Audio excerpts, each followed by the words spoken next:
Examples of dams in Mexico are the Presa Guamilpa of 660 meter length, 187 meters high. It's the Rio Grande de Santiago, and it's in Nayarit. Then the Presa de la Amistad, the Presa la Angostura, Presa El Cajon, Presa Falcon, Presa Infernelo, Presa Malpaso, and Presa Zimapar. Examples of hospitals of central London are Royal London Hospital, University College Hospital, St Thomas Hospital, Guy's Hospital, Howard University Hospital, Moorfields Eye Hospital, and St Bartholomew's Hospital.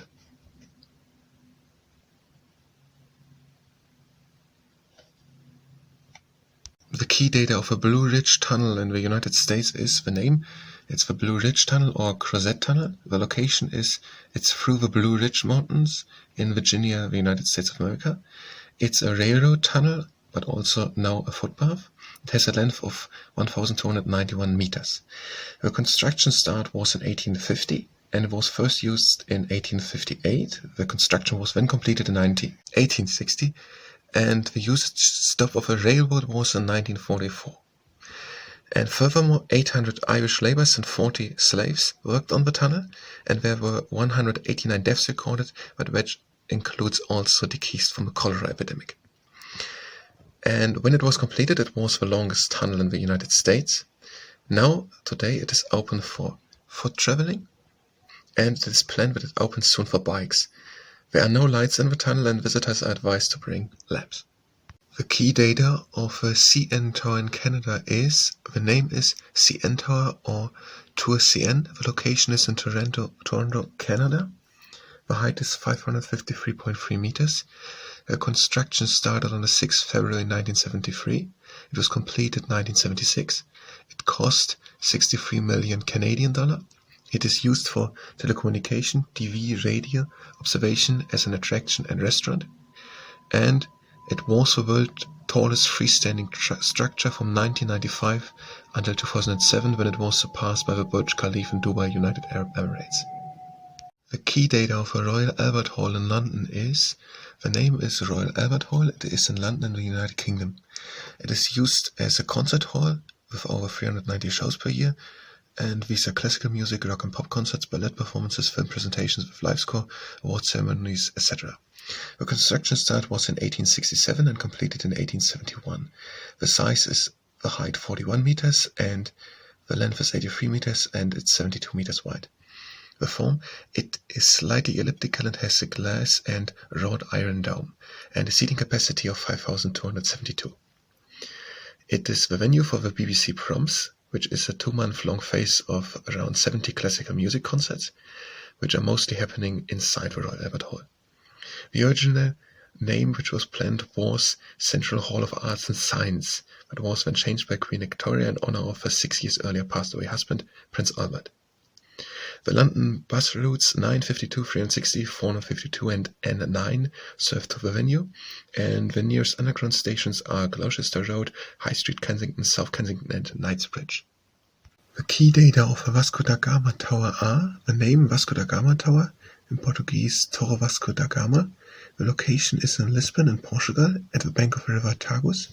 The height is 145 meters. It was constructed in 1998 for the Expo 98. It is used as a hotel. The architectural form, it should look like a caravel, which is a sailboat type. The position of the base in the river should look like the bow of a ship entering the sea. It's named after Vasco da Gama, who firstly used the sea route around the south of Africa to travel from Europe to Asia, and it is the tallest building in Portugal's. And the Monsanto Tower with 120 meters is the second highest building in Portugal's. There are several landmarks in the UK. For example, 3 are here in London. And that's, for example, the Big Ben, also called the Elizabeth Tower. It's a big tower with a clock and a big bell inside of it, next to the Houses of Parliament. Another thing in London is the Tower of London. And there are the Yemen warders, or the Beef Eaters also called, and they are touring tourists through it. It was firstly built after the Norman Conquest in 1066. And the third thing in London is the London Eye, a Ferris wheel. And that is 135 meters high, and it was built to the millennium in the year 2000, and it was an important part of the Diamond Jubilee of Queen Elizabeth II in the year 2012, and it's still used for New Year's celebrations. Then there is, for example, in the southwest of England, in Cornwall, there is the Eden Project. And these are biomes, these are greenhouses in the form of eggshells. And inside of them, there are different temperatures. So inside of them, different types of plants from all over the world can grow. And then there's Edinburgh Castle in Edinburgh, at the east of Scotland, in Edinburgh. And Edinburgh Castle is a prominent feature of the skyline of Edinburgh. And that castle dates back to the beginning of the medieval times. And then there's, for example, Loch Lomond in the Trossachs National Park. That is at the west of Scotland. And that is a 720 square mile large national park. And this Loch Lomond is the largest expanse of fresh water in mainland Britain. And there's the Lake District in England, and that's the largest national park of England. And that is 823 square miles big, this national park. And there's Windermere, and in 2007 a television show said that it is the most beautiful view of England, wasteland, in this national park. And then there is, for example, Snowdonia. Snowdonia is in the north of Wales, and there is a big mountain, Snowdon. And then there's another thing, that's the Giant's Causeway. That is at the northeast of Northern Ireland, and that is 50 million years old volcanic lava. There are different legends how thing it is. In the United Kingdom, there are 15 national parks, and there are a lot of footpaths on which people can hike and walk. In many cities and towns of the United Kingdom, there are museums, smaller community museums, but also big national museums. And there is the National Trust, and they are looking after the countryside, after the castles, after the buildings, also after the coastline. And that National Trust was founded by 3 volunteers in 1895, and they have 61,000 volunteers helping them. And that is according to the Life in the UK Test Handbook, several pages, for example, these two. Newgrange, that is a burial mound, so a little mound, and it is also a passage grave, so there's a passage leading in, a narrow passage to the burial chamber deep inside of Newgrange, which is near Dublin in Ireland, in northwestern Europe. And that thing is 5,100 years old. And on the inside of the burial chamber there are many carved spirals, ornamentation, which had probably a ritual significance. But there's another thing. A bit above the entrance to the long passage into the inside, there's a little roof box. And through that the sun can shine in. And on the 21st of December at 8:58 every year, which is the winter solstice, so the day when there is the shortest time of daylight in the northern half of the Earth, on that day, on 21st December 8:58, winter solstice, the sun shines directly through the roof box up into the burial chamber. And that is according to Myers Kelly's World History book on page 188 and 189. Norman castles in England. There was William the Conqueror from Normandy, northern France, coming over to England, and he started then to build castles. For example, he started to build first in timber and earth, the White Tower in London. And then it was built the White Tower in London with stones. And like that, 2,000 of these Norman castles were then over the centuries built in England. Like 1,000 years earlier, the Roman camps all over the country to control from these castles out of the country. And they were oftentimes at the bend of the river or at a good place at the cliff to have a good outlook and view of the surrounding. Chateau Gaillard, which would be in France, is an example of such a situated castle. And there was then the big tower in the center, and then oftentimes there were then added more walls with towers from which archers could shoot, and then ditches were widened and deepened and filled with water to make them moats. The lord was living in the central building, and then there were quarters for the troops, for the soldiers, and also stables for the animals. And examples like Dover Castle or Stepstow grew then to become almost like a little village. The whole purpose of it was that it could withstand sieges, so that they could live for weeks or months without access to food or water from the outside. And these castles were built to impose the power of a ruling lord, to collect from that places out taxes, even if the population was resisting for that purpose. And around the 15th century, when these castles weren't built anymore, there were some changes. For example, the feudal system wasn't so much in use anymore. that was that the king was assigning land to the lord, which was then governing it, something like that. And other things like also that the administrative system changed a bit and there was more power by the king. So his castles weren't used so much anymore. And another thing also is strategically, the reason is there that gunpowder was invented, and now if such a castle was attacked, it was no longer a sword or spears or arrows against these walls, but it was now, and maybe a few catapults, with some stones thrown, it were now cannons, because gunpowder was invented, and against these cannons, these castles weren't working so good anymore. So from the 15th century on, these castles weren't built so much anymore, and not at all, and the old ones were oftentimes falling to ruins. And that is according to the history of the kings and queens of England and Scotland, written by Edmund Swinglehurst on the page 40 and 41. The positions and views expressed are the ones of the source and don't necessarily align with my own, although the ones of the entities spoken of.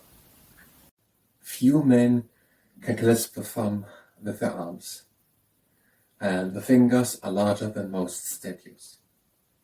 That the limbs are broken asunder, vast caverns are yawning in the interior. That is what the Roman historian Pliny said in the 1st century about the broken pieces which he found of the Colossus of Rhodes on the island Rhodes in the Aegean Sea. But Colossus had been built 300 years earlier as a commemoration of a war between the Rhodes people and the attacking Macedonians. And then 56 years after it had been erected, that 32 meters high, 300 tons heavy statue, it had broken down in an earthquake. And now Pliny, the Roman historian, said then about them, few men can clasp the thumb with their arms, and the fingers are larger than most statues. That the limbs are broken asunder, vast caverns are yawning in the interior. And that is according to the Wonder of the Worlds by Lionel Grassi, page 14 and 15. The 5 biggest airports in the United States of America are Hartsfield-Jackson Atlanta International Airport, Los Angeles International Airport, Dallas-Fort Worth International Airport, Denver International Airport, O'Hare International Airport. The 5 museums of the Science Museum Group are the Science Museum in London, the National Railway Museum in York, the Science and Industry Museum in Manchester, the Science and Media Museum in Bradford, and the Locomotion Museum in Durham.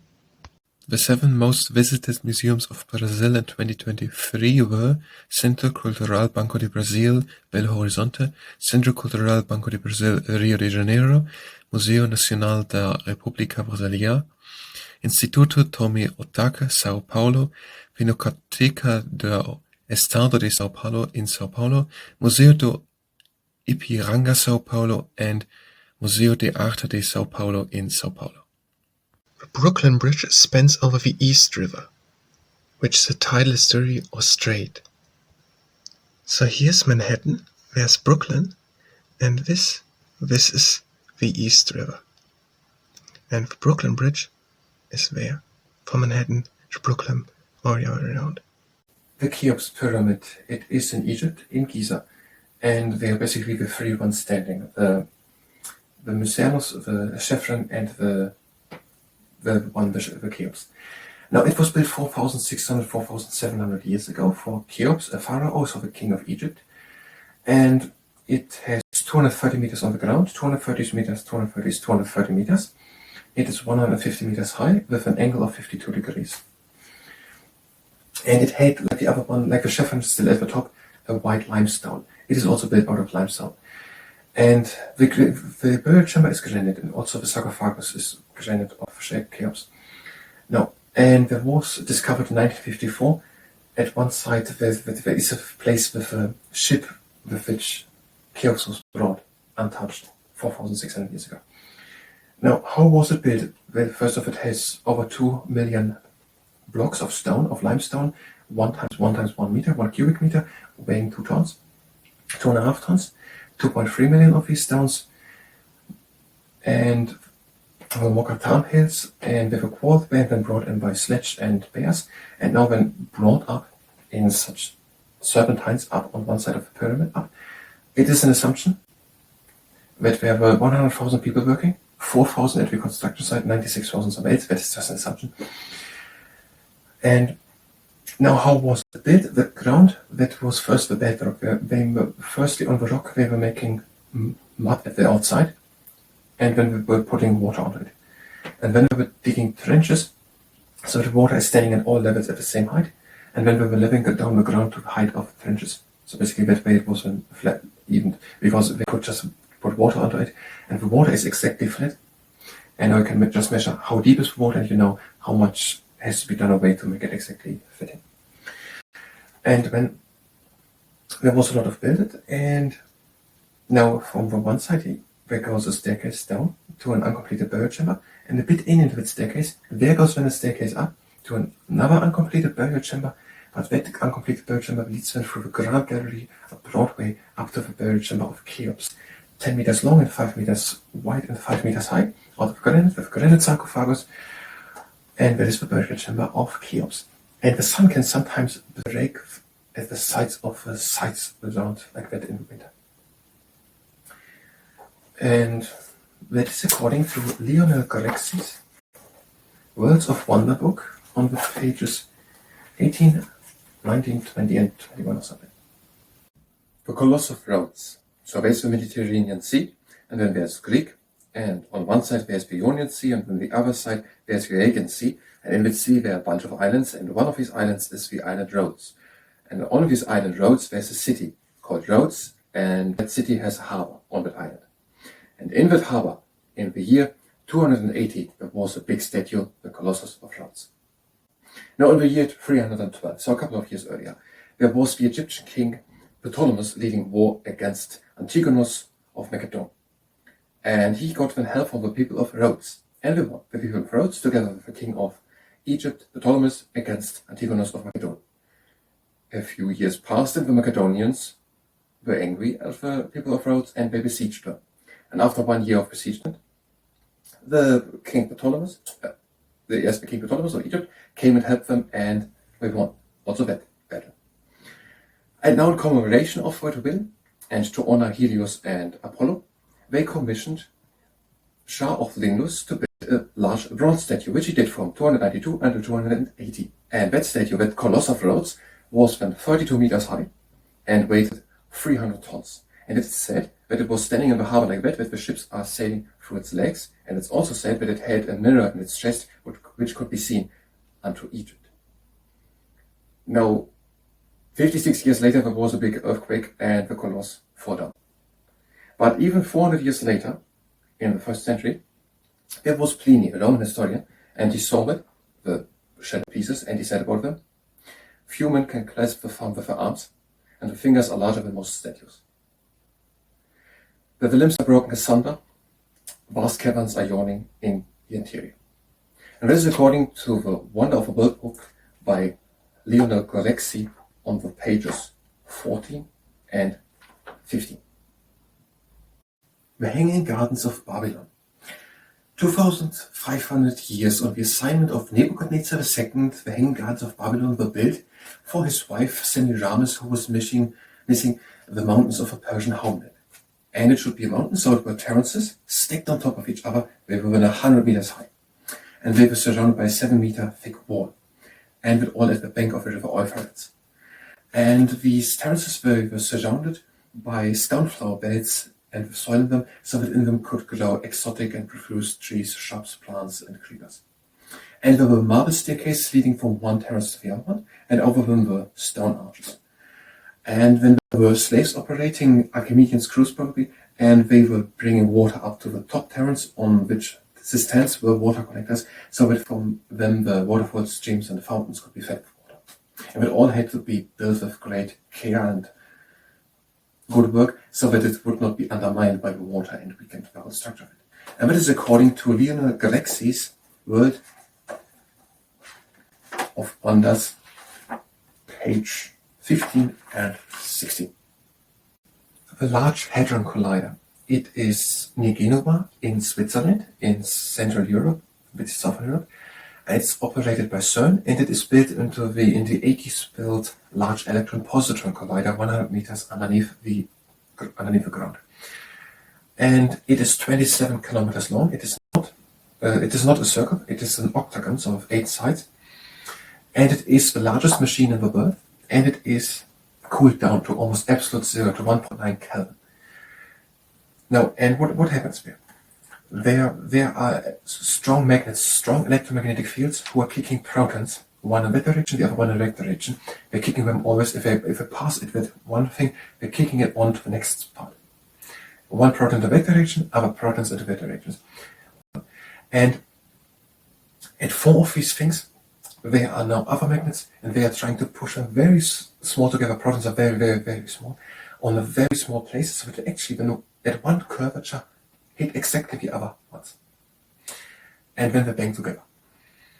Now, and that works, and that the electric resistance of the magnets is not a break on them. They are super cooled down with helium, and also they are superconductors, these magnets. Now, and when they bang them together, then there are things to measure them. There's ATLAS and LHCb and CMS and ALICE. These are detectors. When they bang together, these protons, they are breaking up into gluons and quarks. And because we smash together, and inside of the protons, there are gluons and quarks. And then they are then detected. So first it goes on. There comes then concentric cylinders up in there. The first one is a semiconductor. So in that semiconductor, there the electrons very loosely bound. Semiconductor, you add just one electron, and it can conduct electricity. You take it away, and it does not conduct anymore. Now they come against it, and they are pushing basically at these loosely bound electrons in this semiconductor all of them around, and you can see pretty much exactly where they were with gluons and quarks. And the next thing are the magnets, and they're pulling at them, and at the curvature it becomes clear how much they were pulled in, what the momentum of it was. Now, and then it is able to take that momentum at the next cylinder. So there's then at the next cylinder, there's now liquid argon and lead tungstate. And there these are stopped. Gluons and quarks are stopped in that very solid material. And when they are decreasing in speed, these gluons and quarks, they were accelerated, these protons, to 99.9999% of light speed, of light. Now, when we're decelerating these quarks and gluons, then they're emitting photons. And these photons, the momentum can be now seen and calculated back to what mass they had. And the muons, they are going through it. These detectors out of lead tungstate and liquid argon, they are detected later. And the neutrinos, they are not detected at all. But it is able to calculate back what mass they had, because from the photons, how much mass the neutrinos had. No, the neutrinos not. The neutrinos, they can be, if all is calculated together, what was measured, the subtraction of the neutrinos. Now the Higgs is the thing that is calculated back. It is not, the Higgs is decaying too fast. But it is sometimes predicted to be decaying into high energy, a high energy pair of electrons, of photons, a high energy pair of photons. And it can be calculated how much Higgs would be there. Now, and if it's sometimes decaying into these high energy pair of photons, they can again measure it with a momentum and how much energy they had, with the magnets pulling at them, changing the momentum. It can be calculated back, translated back, how much energy that Higgs had and how much mass it had. And now the Higgs has 125 gigaelectronvolts. And where the Higgs was discovered with the Large Hadron Collider on the 4th July 2012. And that is the Large Hadron Collider. And that is all according to the Richard Webb's particle physics book on the page 57 and 50. The largest football stadium of Argentina is Mas Monumental, with a capacity of 85,018 in the city Buenos Aires, and the home team is River Plate. The second is La Bombonera, 57,200, Buenos Aires, Boca Juniors. The third one, Mario Alberto Kempes, 75,000, Cordoba, and the home teams are Belgrano, Instituto Racing de Cordoba, and Talleres. The fourth one, El Cilindro, 55,880 in Avellaneda, and the home team Racing Club. And the fifth one, Ciudad de la Plata, with 53,000 capacity in La Plata, and the home teams are Estudiantes de la Plata and Gimnasia. The Moais. The Moais are statues on the Eastern Islands. The Eastern Islands are in the center of the Pacific. So here's Australia, and then Asia, and then North America and South America, and pretty much in the center, somewhere where also Hawaii is, were the Eastern Islands. And there the people of Polynesia living. And they came about 400 after Christ in double canoes and outriggers eastwards from Southern Asia first, and then from Fiji and then Tonga and more eastwards over the course of a couple of hundred thousands of years. And then 400 after Christ, they moved also to Hawaii and the Eastern Islands. And now, where did they do these Moais statues? And these are stone statues, and they were done with stone tools, they had no metal. And some of these statues are up to 12 meters high and weighing 90 tons, and they're standing on platforms called ahus, and there's 600 of them. And that is according to Miles Kell's World History, page 96 and 97. The 554 feet high obelisk in Washington, D.C. is called the Washington Monument to commemorate George Washington. The Olympian Zeus. Zeus was regarded by the ancient Greek 2,500 years ago as the father of gods and humans. And it was said that he was the son of Rhea and Kronos. And Mount Olympus was a place for worship, but the main worship was the plain of Olympia, not in the southeast, but on Peloponnesus. And there were done from 776 before Christ onwards the Olympic Games every 4 years in honor of Zeus. And then in the 5th century, they wanted to honor Zeus even more, so they built a big temple. And Phaedus, an architect, was ordered to build a magnificent statue. He was still working on the Parthenon in Athens, but then he did it, and in 435 it was revealed. And Zeus was sitting on his cedar throne, so a chair out of the wood of the tree cedar. And he had in his left hand out of gold and ivory a scepter with an eagle on it, and in his right hand he had then the goddess Victoria, a winged goddess, also out of gold and ivory. And it was also, the ivory and gold was mounted also onto the body, basically, onto the core out of either wood or stone.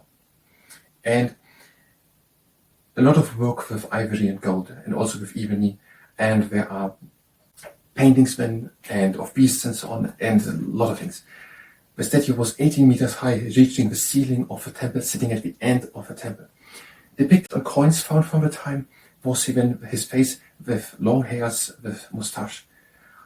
And then later on, the Romans, there was one Roman, Caligula, the emperor of Rome, of the Roman Empire. He wanted to have a statue by him. He thought himself a god and wanted to replace the head of Zeus with his one. But when his work people came there, they were driven out by spine-chilling laughter, is told. Then later on, Theocrates I of Constantinople brought the statue to Constantinople, from Greek to Turkey.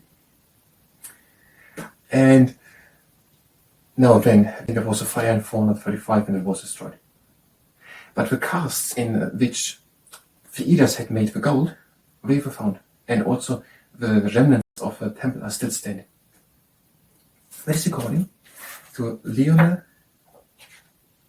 Crixon's Wonders of the World book on the page 22 and 23.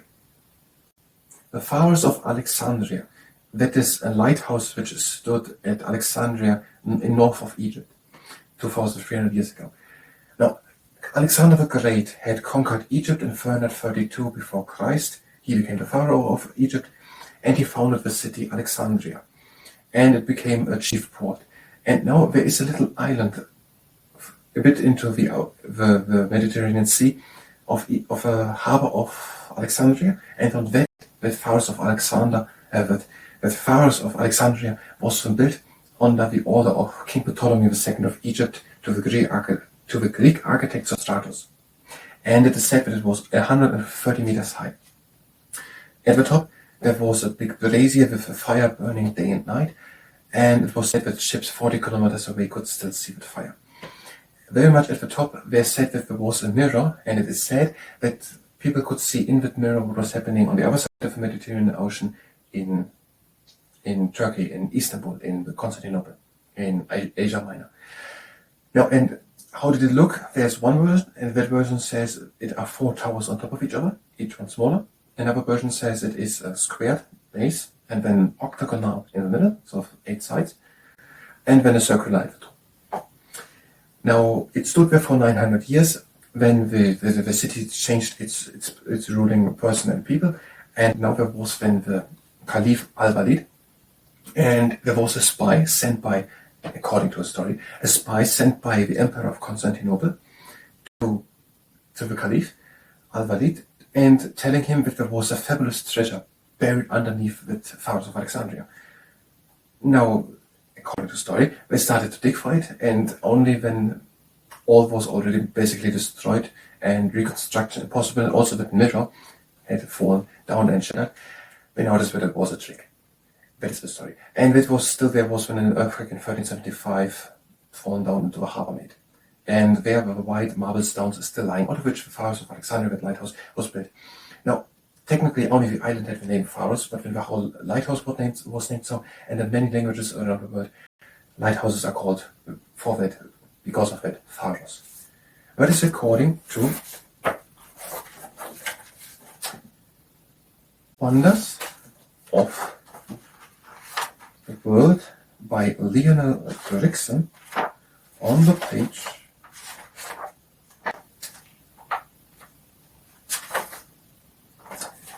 70.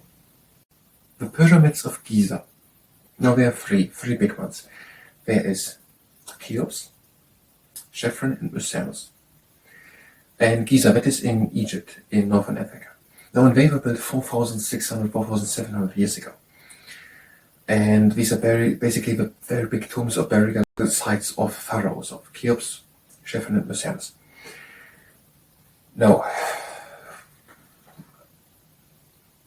the rocks, the stones, came from the Mokattam hills. They were quarried out of the stones, then brought in and then constructed there. They had no pulleys, so they were bringing them with rams up, probably.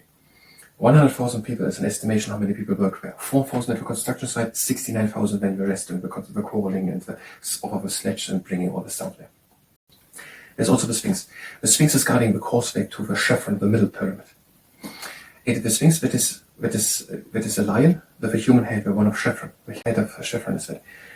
And no, what is there is they have different sizes. The Cheops is the biggest one, 150 meters. The Chephren 140 meters, and the smallest one, Moais, 70 meters. But they have the three ones of his wives in front of him, the smaller ones also. Now the Cheops, it has 50,000 square the ground. There's 230 meters, 230 meters, 230, 230 meters. And now the smallest one, the Moais, has just a tenth of the limestones used for the other one. They had limestone facing, all three, just the middle one, the Chephren, has it still at the top. The Moais, they had also pink granite. The Cheops has granite in the center, and it's the burial chamber, and the granite sarcophagus for Cheops himself. At the south side, there is a chamber discovered in 1954 of Cheops, where his funeral ship was untouched since 4,600 years ago.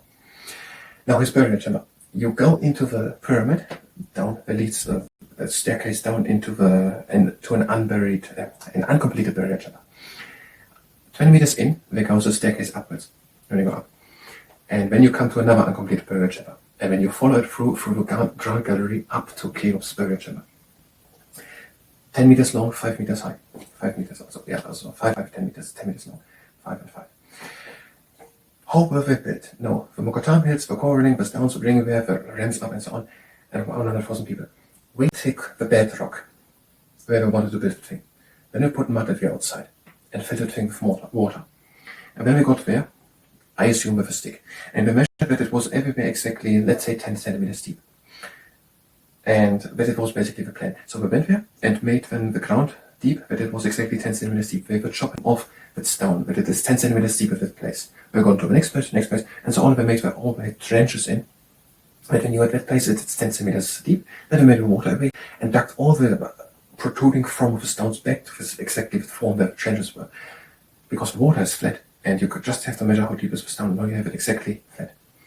When we're putting these stones there, these 2.3 million iceberg Cheops, and we're weighing 2.5 tons. 2.5 tons. And they're 1 cubic meter every time. They put it there, and they just built it on top. And that Cheops has an elevation of 52 degrees. And why did they build them? There's an idea that it gave many workers work to do. The Nile has seasons where the Nile is going over there's a big river going from the Central Africa up then through Egypt and out. And where it goes through Egypt, the big Nile River can flood. And when it's flood, it takes a lot of sediments, a lot of things with it. It makes the ground good growing, I think, for agriculture. But during that season, no one can work there. The farmers cannot work there. So it was an opportunity to give the people work during the time. That is one idea. Another idea is also it gave the people a feeling of nationhood and something great to build. And I think that is all according. No, another thing is also there was the Benben. And the Benben was an Egyptian thinking that it had the form of a pyramid, that it was a symbol of a sun god, and also the Sphinx with the head of Chevron, lion thing. That was carved into solid rock. That were not rocks from the Mokatama, it's like the pyramids. That was into solid rocks. That was also adorned as a sun god. Maybe that was the reason. And that is according to,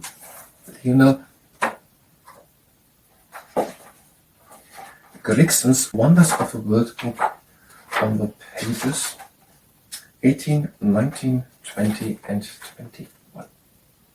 The Rio Antirrio Bridge. It is in Greek, and there in Greek it is so that there is a peninsula, Peloponnese. And there's the Greek mainland, and then there's the peninsula, Peloponnese. And now there's just a little land strip here. And now the people living here in the town Rio have a very long way to drive to come to the other town on the other side, Antirrio. And so the bridge was built, the Rio Antirrio Bridge. The building started in 98 and was then completed in 2004. It cost 630 million euros. And there were some difficulties to build it. But first, what is it? It is 3 kilometers long, or 2,800 meters, and it is the third longest cable-stayed deck bridge in the world. 3 kilometers long. It has a width of 30 meters with 4 traffic lines, 2 in each direction. And now, how was it built? There were problems. There can be tsunamis, there can be seismic activities, earthquakes. The Gulf of Corinth, which is the thing. So the Gulf of Corinth is on one side and the Gulf of Petras on the other side. And the thing in the middle of that sea strip is called the Rio Strait. Now, and that Gulf of Corinth, the Rio Strait, that is expanding by a centimeter per year and also centimeter per year. And there can be a lot of wind between the mountains in the Rio Strait, up to 100 kilometers. There can be tsunamis, earthquakes, seismic activities, and so on. So, and the seabed is 60 meters deep, 65 meters. And it is not such a good ground, so we started with drilling in 200 hollow things into the ground to stabilize the ground. And now the piers of the pylons, there are 4 of them, and they have up to 500 meters between them. They are not inside of the ground, they are basically on the ground. So if there's an earthquake, it can laterally move basically on top of it. So we have stabilized the ground, and then the piers built on top of the ground, and now it can move a little. And now it was inaugurated to the 2004 Summer Olympic Games in Athens, also the capital of Greece. And on the 7th of August was the inauguration. The 12th of August, when the official uses was done by the top viewers. One of the first people was Otto Rehagel. He was the football coach of a football team of Greece who had won in that year the European Championships. Now, and there are a lot of things to check what's going on. There are cameras probably, but there are also things looking how much the cables are moving and how much load is on the cables. There was a lightning one time, and then there was a fire at the top of the M1 pylon, and when that cable smashed onto the traffic line, but it was repaired. And now that, for example, and there are also seismic monitors, water level monitors, how high the water is. There are 2 weather stations. There's looked how much the thermal expansion is on the road, and so on. And it costs with a car 15 euros, and with a truck 30, 40, 50 euros, and a motorcycle 2 euros. That is according to the Wikipedia page to the Rio Antirrio Bridge. The Sphinx. The Sphinx is in Egypt, which is in northern Africa, and it is in Giza, where also the pyramids are, the great pyramids, the one of Cheops, Chevron, and Moais. And it is 70 meters long and 20 meters high. And it is a lion with a human head, and the head is the portrait of Chevron. And that Sphinx, with a portrait of Chevron as the human head, guards the causeway leading to the Pyramid of Chevron, the middle one, with a limestone still on the top. and it was later worshipped as a sun god, and it is carved into living rock. That is according to Lionel Grixon's Wonders of the World book on the pages 19, 20, and 21. The Temple of Artemis at Ephesus. Ephesus, the ruins of it, they are near Ayasuluk in modern Turkey, near the Aegean Sea. And the people there around 2,500 years ago, they worshipped Artemis, or it seems as if she was also called Diana. And they had there of her a statue, and it was symbolizing the productive forces of nature. The people in Ephesus worshipped her as a goddess of fertility. She was the daughter of Zeus in their belief, and also the twin sister of the sun god Apollo. And now they wanted to build a temple, and then the first version was built in the 6th century. And it is then said that also the last king of Lydia, Croesus, helped to finance it. It was built by the architects Chersiphron and Metagenes, his son Metagenes. But then one day there was, in the same night as Alexander the Great was born, a citizen of Ephesus, and he burned down the temple because he wanted to immortalize himself. They then rebuilt it. It was then rebuilt in the year 323. The people they all wanted to help, and people sold their jewels, their precious jewels, to finance it. Other kings of other countries donated new columns. Now, when it was again rebuilt, it was 104 meters times 50, and there were 127 18-meter big columns, marble columns. And Alexander the Great said that he would like that if he would write onto it that he would dedicate it to Diana, then he would reimburse the cost of it. But the people tactfully said that not one god should dedicate something to another god. And they also then made a painting of Alexander the Great on his horse. Alexander the Great didn't thought the painting lifelike, but it is said that when his horse neighed at the horse on the painting, and so Alexander the Great changed his mind. Then in the year 232 after Christ, the Goths conquered Ephesus, and the temple was destroyed, and the stones were used for other buildings. And today, after the river had changed its course, it is lying in the flood bed of the river. And that is according to Lionel Greggson's Wonders of the World book on the page 23 and 24. The positions and views expressed are the ones of the source and don't necessarily align with my own or with the ones of the entities found. The Tomb of Tutankhamun. Tutankhamun was a pharaoh of ancient Egypt from 1347 until 1339 before Christ, so around 3,500 years ago. And from the age of 10 to 18 was he dead. And he was buried in the Valley of Kings as 62 other pharaohs, he's one of them probably, in the Valley of Kings near Luxor in Egypt at the river Nile. And his tomb is the only one which was not plundered over the time. It was discovered in 1922 by Howard Carter, an archaeologist. And they discovered it, and then they needed 3 years just to dig through the anteroom. And there already in the anteroom they found much treasures. They found fabulous beds and chests and golden chariot wheels. And then they came then in the burial chamber, where they found then 3 shrines out of gilded wood. And inside of these 3 gilded wood shrines, they found then 3 coffins. The first one, a red sandstone coffin. So 4 shrines out of gilded wood, then a red sandstone coffin, a red sandstone sarcophagus, and then 3 more coffins. And the innermost coffin was out of more than 1 ton of pure gold. And then they found in that a fabulous gold mask, and on the fabulous gold mask, there is the cobra, the symbol of a pharaoh also. That comes important in a moment. And then the remains of Tutankhamun. And there we discovered that Tutankhamun was murdered because his skull showed signs of hammer blows to the head. Now, and also there was then more treasures in other parts of this how-to. In the moment when they opened the burial chamber, there the pet canary of Howard Carter was eaten by a cobra, a snake. And the cobra, as I said, is the symbol of a pharaoh. And that spread rumors of a curse on the people who entered the burial chamber of the tomb of Tutankhamun. And that is according to Miles Kell's World History, page 108 and 109. the Tower of London. It is in London, in the United Kingdom, in England, and at the north bank of the Thames is it. The river through London is the Thames. There was at the place something of the Romans already, there was something discovered, but it was when in the year 1066 William the Conqueror who let there start to build something out of timber and wood.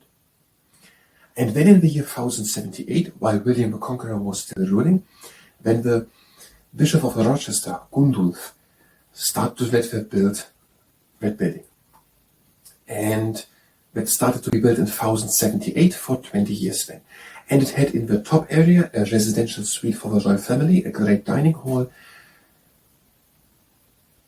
and also the St. John Chapel.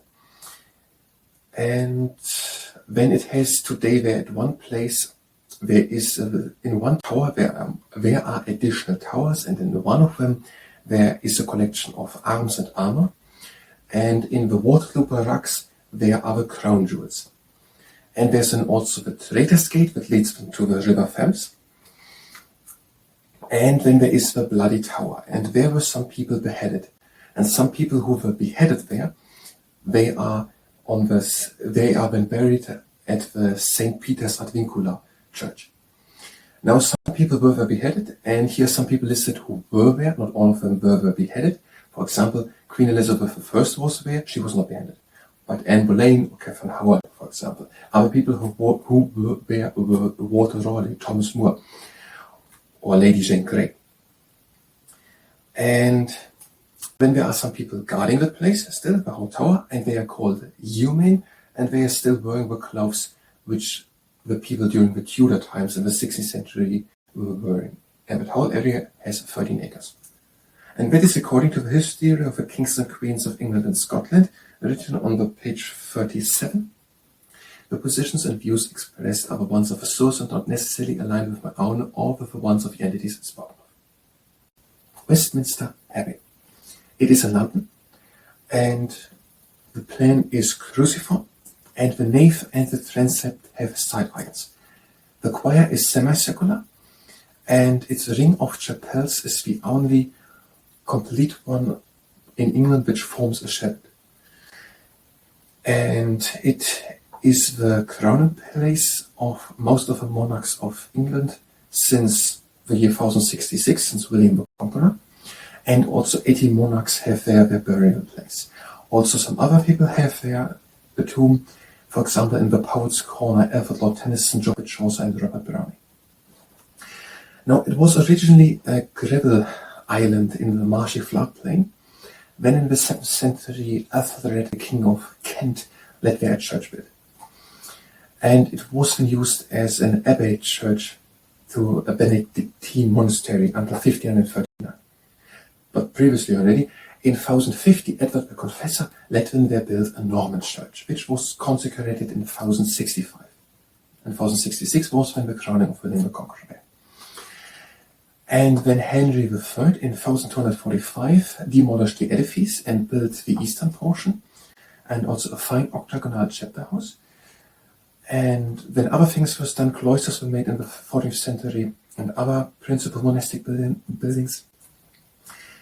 Then Henry VIII then let them build the Lady Chapel, and the Lady Chapel is a dedication to Henry VII. At the shrine of Edward the Confessor, there is told that there some holy things happened, and that makes the church is said to be able to be a place of having more sanctity, and also a place fitful for monarchy. Now Henry VIII, then the Lady Chapel, and then also the two western towers were built in the 18th century, 1720 until 1740 or something, under the architectural instruction of Sir Christopher Wren and Nicholas Hawksmoor. And then in the 19th century, there were restorations done under Sir George Gilbert Scott. And during the Victorian age in the 19th century, many memorial statues were added, and there are some bells. And since 1220, one is still there from the 13th century and two from the 16th century. There's the Westminster Abbey Westminster Abbey Company of Ringers, And to major royal events or to major church events or to civic events, they are ringing them. And sometimes they are also rung muffled, for example, at the funeral service of Diana. And that is according to the History of the Kings and Queens of England and Scotland, written by Edmund Swinghurst under pages 34 and 35. But the positions and views expressed are the ones of Zeus and don't necessarily align with my own or with the ones of the entities spoken.